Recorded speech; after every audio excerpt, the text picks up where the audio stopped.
আমরা চলে এসেছিলাম ডক্টর দেখাতে সল্টলেক সেক্টর 3-তে সবথেকে বড় হসপিটালে। 1 মিনিটে এই পুরো ব্যাপারটা বলে দেবো। এখানে রাত 12টা থেকে পরের দিন 12টা পর্যন্ত টোকেন দেওয়া হয়।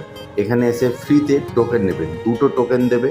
এই টোকেন দুটো নিয়ে ভেতরে প্রবেশ করবে। ভেতরে প্রবেশ করার পরেই আপনি সামনেই দেখতে পাবেন টিকিট কাউন্টার। 8:30টার পরে টিকিট কাউন্টার খোলে।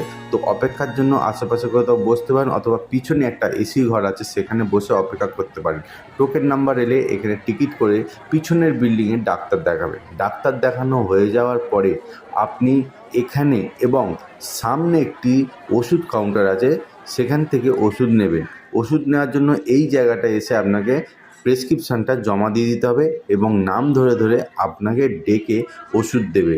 আপনার প্রেসক্রিপশানের কালার কী রঙের সেটা জেনে রাখবেন, কারণ সেই অনুযায়ী 2 জায়গায় দেওয়া হবে, একটু জেনে নেবেন।